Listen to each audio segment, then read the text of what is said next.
जब सरकार की बदनीयत की हार हुई है और परसिमन बिल पास नहीं हो पाया है। संसद में हार का सीधा मतलब ये होता है कि सरकार अब जनता की इच्छा का प्रतिनिधित्व नहीं करती है। ऐसे में उसे बने रहने का कोई हक नहीं है और विपक्ष की सही मायनों में अब देश की इच्छा का प्रतिनिधित्व कर रहा है। भाजपाई नकारात्मक राजनीति का आधार हमेशा से दरारवादी रहा है। मतलब भाजपा वाले पहले लोगों के बीच अविश्वास पैदा करते हैं, फिर इन लोगों को बांटकर छोटे गुटों में बांट देते हैं, फिर दोनों को एक दूसरे के खिलाफ लड़ाने के लिए मनमाने कारण बताते हैं, फिर एक दूसरे का डर दिखाते हैं। तुम खतरे में हो इसलिए अकेले कुछ नहीं कर सकते, तुम हमारे साथ आ जाओ। इससे समाज में विभाजन विखंडन हो जाता है और डरकर एक गुट इनका वोटर बन जाता है। इस तरह ये अपना उल्लू सीधा कर लेते हैं। इसका सीधा मतलब ये हुआ कि भाजपाई सत्ता पाने और सरकार बचाने के लिए कोई भी साजिश कर सकते हैं। भाजपाई का CMF फार्मूला, भाजपाइयों का CMF फार्मूला क्रिएट मिसट्रस्ट और फियर अब फिट चुका है। भाजपाइयों का समाज के बीच भय और अविश्वास पैदा करने का सामाजिक षड्यंत्र अब और नहीं चलेगा। आज के नए विचार वाली नारी और उसकी आधुनिक सोच भाजपा के पुराने जमाने की तंग सोच से मेल नहीं खाती है। इसलिए भाजपाई सोचते हैं कि समाज में अभी भी जो महिलाएं पुरानी सोच की हैं, उन्हें तो कम से कम अपनी तरफ कर लें, क्योंकि जागरूक समाज की कोई युक्ति नारी तो भाजपा को वोट देने वाली नहीं है। इस बार भाजपा इस बिल के माध्यम से महिलाओं की एकता में दरार डालकर उनको ठगना चाहती थी, लेकिन विपक्ष की एकता ने भाजपाई मंसूबों को धूल चटा दी। ये भाजपा के खिलाफ देश की सक्रिय हो चुकी जन चेतना की जीत है, जिसका प्रतिनिधित्व देश का विपक्ष कर रहा है। तथा कथित महिला आरक्षण बिल के बहाने भाजपा नारी को नारा बनाने की कोशिश कर रही थी, क्योंकि महिला असुरक्षा, महिलाओं के खिलाफ बेतहाशा बढ़ती हिंसा व अपराध, महंगाई, बेरोजगारी, बेकारी, बीमारी और शिक्षा की वजह से नारी भाजपा से किनारा कर चुकी है। नारी स्वतंत्रता के विरुद्ध भाजपाई और उनके संगी साथियों की रूढ़िवादी संकीर्ण सोच और तंग नजरिया नए जमाने की नारी शक्ति को स्वीकार नहीं है। परसीमन के नाम पर यह बिल भी रूप बदलकर नारी के अधिकार का हरण करने आया था। इस बिल को लेकर हमारे सवाल और शंका हमारा विरोध नहीं, बल्कि ये तो नारी के अधिकारों को बचाने की वो सकारात्मक लक्ष्मण रेखा है जो नारी के सशक्तिकरण के लिए संसद में संयुक्त विपक्ष द्वारा खींची गई। तथा कथित महिला आरक्षण परसीमन बिल पिछड़े, दलित, आदिवासी, अल्पसंख्यक मतलब लगभग 95% PDA समाज की सभी महिलाओं के खिलाफ था, क्योंकि इससे महिलाओं के बीच विभाजन करने की साजिश की जा रही थी। ये महिला को अधिकार देने की नहीं, बल्कि आज उनकी शक्ति को बांटकर बेहद कमजोर करने का व कल को उनके हक को छीनने की छद्म योजना थी। ये बिल नहीं था, भाजपा की दरारवादी राजनीति का काला दस्तावेज था।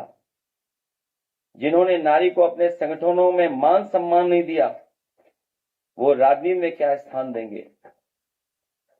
अगर पिछड़ों की आबादी कम से कम केवल 66 भी मान ली जाए, इनमें आधी आबादी मतलब 33% होगी जिनके हक की बात नहीं हो रही थी।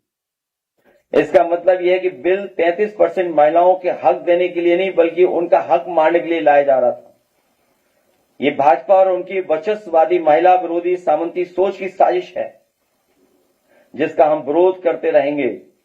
इसके लिए भी चाहे साल लगे या सदी।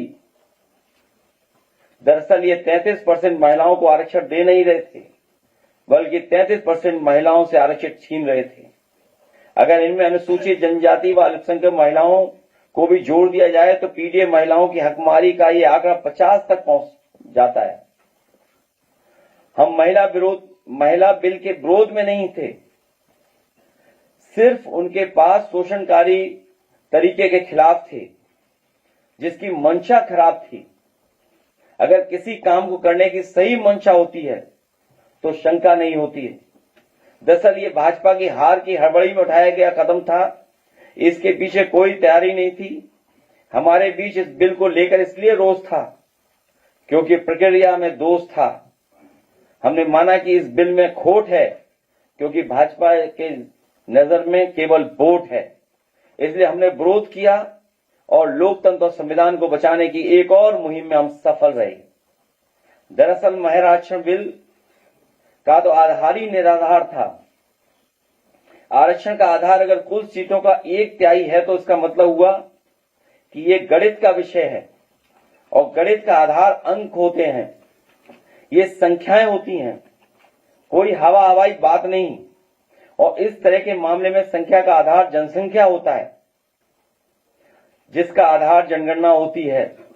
जब महिलाओं की जनसंख्या के लिए 2011 के पुराने आंकड़ों को आधार बनाएंगे तो महिला आरक्षण की आधार भूमि ही गलत होगी।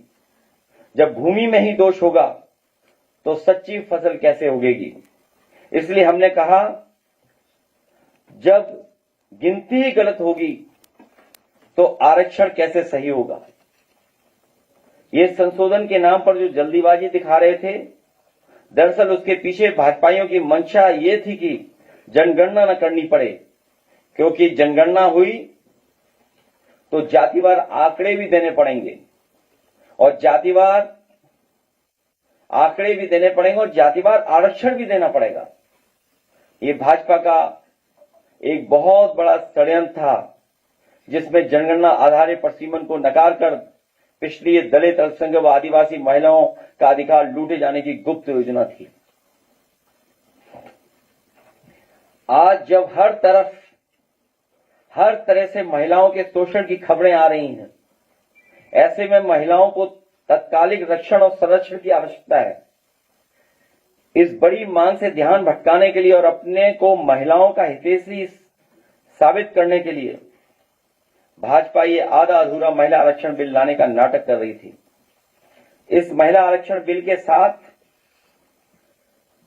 थे, लेकिन परसीमन के नाम पर की जा रही जल्दीबाजी के खिलाफ थे कि जब तक महिलाओं की गिनती सही नहीं होगी, महिला आरक्षण सही नहीं होगा। महिलाएं जब तक जनप्रतिनिधित्व को लेकर शिक्षित प्रशिक्षित नहीं होंगी तो उनकी शक्तियों का लोग दुरुपयोग भी करेंगे। जब स्टूडेंट यूनियन तक के चुनाव नहीं होंगे तो राजनीति की नर्सरी खत्म हो जाएगी, सच्चा महिला नेतृत्व नहीं उभरेगा। इसलिए राजनीति में भाग लेने के लिए महिलाओं के लिए क्षमता निर्माण और प्रशिक्षण की आवश्यकता को संबोधित करना होगा। योग्य प्रतिनिधित्व के लिए योग्यताएं विकसित करनी होंगी। साथ ही सामाजिक मानसिकता भी एक दिन में नहीं बदलेगी। हमारे पुरुष प्रधान समाज में नारी को राजनीति में आने से रोकने के लिए तरह तरह के षड्यंत्र भी किए जाते हैं। हमारा मानना है यही है कि महिला आरक्षण लागू करने के लिए पुख्ता तैयारी हो, सिर्फ हवा हवाई बात या लफ्जबाजी नहीं। कुल मिलाकर सरकार से हमारा यह कहना था कि जब तक जनगणना नहीं तब तक महिला आरक्षण पर बहस करना नहीं। इनकी रूढ़िवादी सोच में महिला का कोई स्थान नहीं है। ये स्कूलों को बंद करके दूर करना चाहते हैं, जिसका सबसे ज्यादा नुकसान लड़कियों को ही होगा, क्योंकि सुरक्षा के नाम पर मां बाप बच्चों को दूर नहीं भेजना चाहते हैं।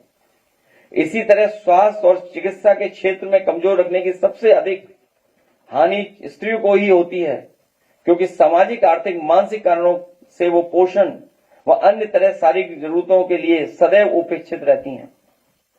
संपत्ति में बेटी को हिस्सेदारी को लेकर आज भी परिवार टूट रहे हैं। वर्क प्लेस सिक्योरिटी डिस्क्रिमिनेशन पर बात होनी चाहिए।